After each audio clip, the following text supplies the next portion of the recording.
White Mike, the protagonist of 12, is a complex character who represents the disconnected youth in a materialistic and superficial society. He's a 17-year-old from privileged background, living in New York City.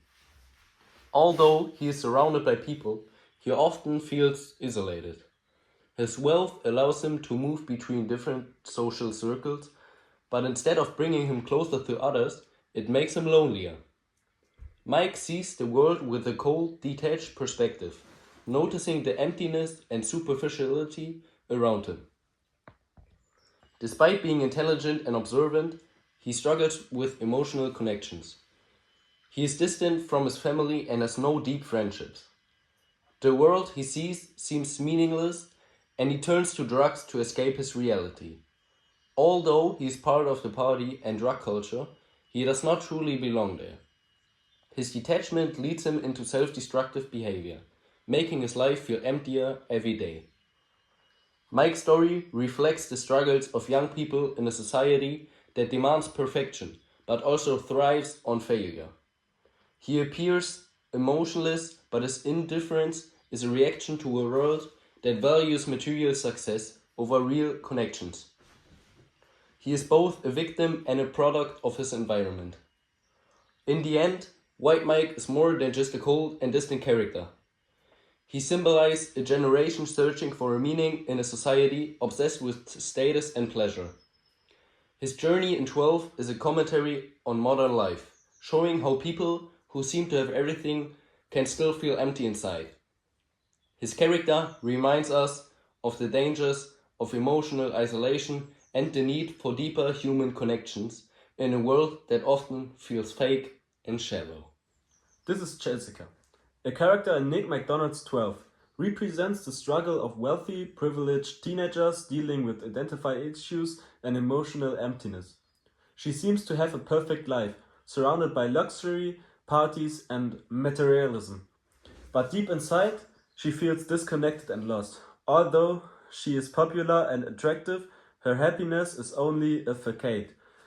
She longs for something meaningful but fills the emptiness with shallow behaviors. Emotionally, Jessica feels like an outsider. She is part of the elite social scene but doesn't truly connect with it.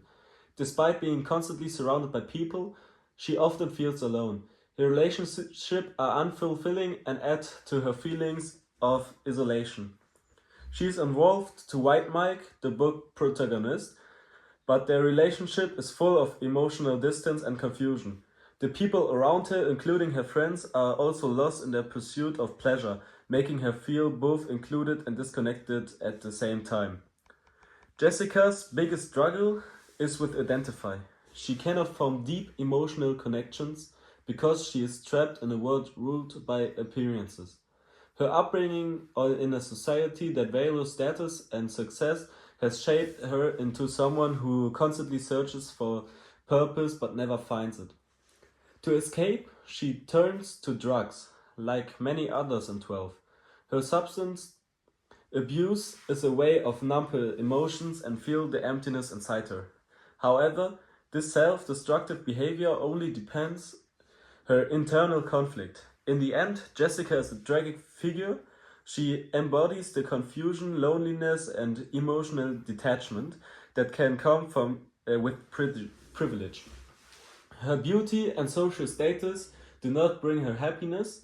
Her story highlights the gap between appearance and reality, showing the struggles of young people searching for meaning in a superficial world. Today I prepared an interview with two of the involved students in the case 12. One of them is White Mike, a student who sold the drug 12, which is responsible for many students to suffer from addiction. As an example, Jessica, our second interview partner. Oh, they already arrived yet. Come in. Hey, Hello, Nick McDonald. Jessica. Nick McDonald. Mike. Thank you both for taking the time to talk with me today. A lot has happened, and people want to understand what went wrong. Let's start with you, Mike. You were a drug dealer, but you never used 12 yourself. Can you explain us why? Yes, for sure. I never wanted to be like my customers. I saw what drugs did to them, how they lost control, lost themselves, like old Jessica here. Selling was different. It was just business. I thought I was smarter, that I could stay outside of it. 12 was new, expensive, and dangerous. People wanted it, so I gave it to them. And did you ever think about what would happen to your customers? To be honest, no. I told myself it wasn't my problem. People choose to buy 12. No one forced them to. I was just the middleman, but I was wrong. I didn't see what 12 was really doing to people until it was too late. Jessica, you are one of those people, just like your friend Chris. Can you describe what 12 was like? At first, it felt perfect. It was like nothing else mattered. No stress, no sadness, no fear.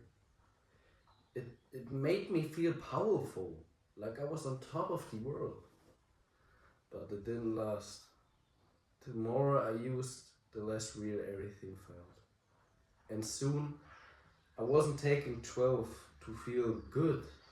I was taking 12 just to feel normal. At one point, you have to realize that you were addicted. When was this point? I don't know if I ever realized it.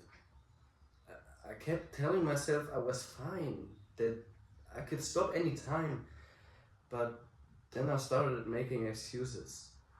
I lost track of time. I stopped caring about school, about my friends, about anything but getting more 12.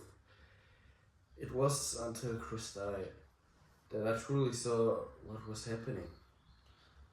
I'm sorry to hear that. Chris was your friend. His death was a shock to everyone. Do you remember the moment you found out? Yes, it felt unreal. One moment we were at a party and everything was loud, bright, fun. And then suddenly he was gone. Just like that. It was like the whole world stopped. I kept thinking, this isn't real. He'll wake up. But he didn't. That's when it hit me. The party, the drugs. It wasn't just fun anymore. It was dangerous. It was deadly. Mike, do you feel any kind of responsible for what happened to Chris? Yeah, I mean, I didn't force him to take 12, but I sold it. I was part of it. If I hadn't, maybe he'd still be here. I told myself I was just giving people what they wanted, that it wasn't my fault if something went wrong. But that's not true. I was part of the problem. And do you think there's a way to make things right again? I don't know. I can't change what I did. I can't bring Chris back.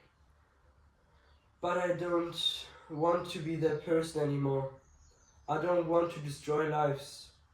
I want to do something good, somehow. I think we all want to bring Chris back. Jessica, if you could go back in time, would you still try 12? No, not for a second. It wasn't worth it. It made me feel good for a little while, but in the end, it took everything from me. My trust, my friendships, my sense of who I was. I lost so much because of it. If I had known what 12 would do to me, I would have never touched it. What would you say to someone who is thinking about trying 12? Don't. Just don't. It feels good at first, but it takes everything from you. You don't realize it's happening until you're already lost. I thought I was strong enough to handle it, but I wasn't. No one is. And you, Mike? What would you say to someone who wants to start selling drugs? Don't do it. It's not as easy as it looks. You think you're in control, that you're just making money, but in the end, the drugs controls you. And when things go wrong, and they will go wrong, you're the one who has to live with it. It's not worth it. Thank you both for sharing your experiences. A lot of young people, especially students, will hear your words and hopefully they will make better choices because of them. I hope so. Me too.